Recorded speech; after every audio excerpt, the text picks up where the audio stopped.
কেমন আছেন সবাই? আবার নতুন ভিডিওতে আপনাদের স্বাগতম। আমি আজকে মূলত পেপস টেস্ট নিয়ে আলোচনা করব। পেপস টেস্টে কোন রিয়েজেন্টের কী কাজ, কেন আমরা পেপস কীভাবে ভিজিয়ে রাখি। আপনারা প্রথমেই দেখতে পাচ্ছেন আমি পেপসের রিয়েজেন্টগুলো সিরিয়াল মতো সাজাই রাখছি একটার পরে একটা। অনেকে অন্য আর রিয়েজেন্ট অ্যাড করতে পারে, আমরা এখানে দু একটা রিয়েজেন্ট স্কিপ করে গেছি যেগুলো প্রয়োজন ওরকম একটা পড়ে না। তো প্রথমত কথা হলো যে পেপস টেস্টের জন্য আমি প্রথমে যে কন্টেনারটা দেখতে পাচ্ছি এটার মধ্যে রেখে দিয়েছি। এটার মধ্যে হলো 95% অ্যালকোহল বা ইথানলের মধ্যে রাখা আছে। এর কারণ কি ইথানলে কেন রাখা হয়? এর কারণ হলো এই কোষগুলো সংরক্ষণ করার জন্য, সেল ফিক্সেশন করার জন্য, ব্যাকটেরিয়া সংক্রমণ রোধের জন্য, ডায়াগনস্টিক নির্ভুল করার জন্য 2 ঘন্টা রাখা হয়। 15 থেকে 30 মিনিটও অনেকে করে, কিন্তু 2 ঘন্টা রাখা সম্পূর্ণ ভালো হয় এবং ফিক্সেশনটা ভালো হয়। তারপরে কথা হলো 95% অ্যালকোহলে 2 ঘন্টা রাখলাম। রাখার পরে আমি যে এটা করি, যে প্রসেসটা করব, এটার কি কারণে পানিতে কেন ভিজানো হয় আমি জানতেছি। তার পানিতে ভিজানোর কারণ হলো পেপস টেস্টের স্লাইডকে যখন 95% অ্যালকোহলে ফিক্স করার জন্য রাখা হয়, অর্থাৎ এর কোষগুলো শুকিয়ে যায় এবং শক্তভাবে স্লাইডের সাথে আটকে থাকে। কিন্তু এর পরবর্তী স্লাইডকে স্টেন করার জন্য প্রস্তুত করার জন্য পানির মধ্যে দ্রবণে ডুবিয়ে রাখতে হয় 1 থেকে 2 মিনিট, যাতে এই ভালো হয়, মানে স্টেনটা একটু হালকা হয়, রং ভালোভাবে বসানোর জন্য।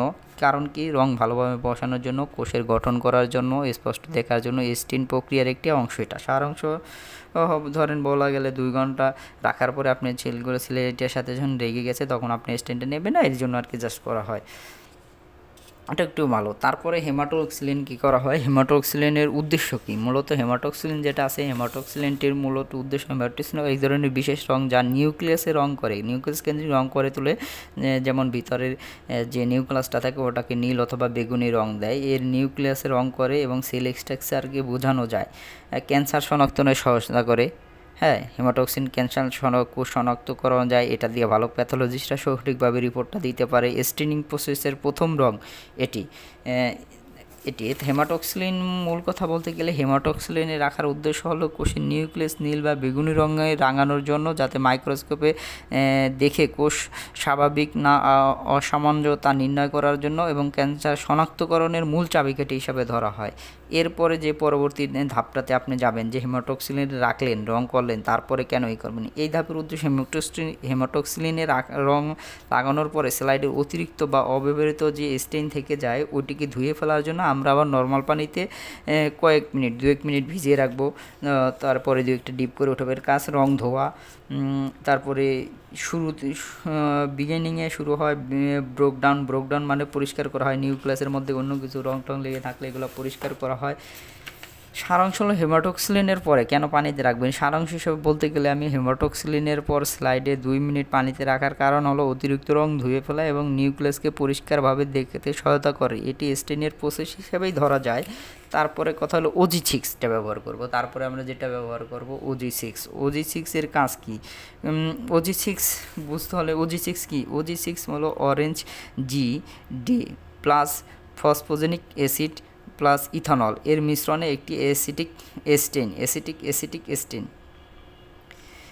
কাইনেটিক সেলের কোষে বা মৃত কোষ বা স্কোমাস কোষ এর রঙিন করে। এটি হলো মূলত কোষ শনাক্ত, মৃত কোষ যেমন স্কোমাস কোষ এর রঙিন করে তোলে।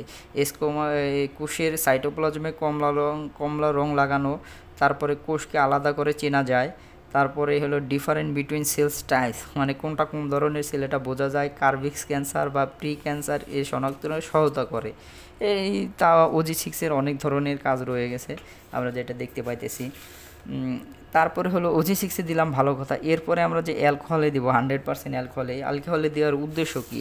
ডিহাইড্রেশন করা, মানে জল যেটা যে ছিল স্লাইডের মধ্যে ওই জলটা পরিশোধন করা, বা জল শোষণ বা পানি সরানো একই কথা। আগের ধাপগুলোতে স্লাইডে বিভিন্ন রং পানিতে ডিপ করা হয়, এখন সেই স্লাইডের কোষ বা গ্লেসে কিছু পানি থেকে যায় যা 100% অ্যালকোহল দিয়ে এটা বের করে দেওয়া হয়। আপনারা বুঝতে না পারলে একটু ভালোভাবে দেখে নেবেন, আমি ডেসক্রিপশনে কিছু দিয়ে দেবো। স্টেনের স্থায়িত্ব করার জন্য ফিক্সেশন করা হয়। হ্যাঁ, এটা দিয়ে ফিক্সেশন মানে মূল এক কথায় বলতে গেলে 100% অ্যালকোহল স্লাইড ডিপ করার কাজে ব্যবহৃত করা হয়। এটা পানির সমস্ত স্থায়িত্ব রং বা মাউন্টিং হিসাবে সাহায্য করে অনেকটা। এরপরে EA50 তে 8 মিনিট কেন রাখা হয়? EA50 হলো অ্যাজোরে একটি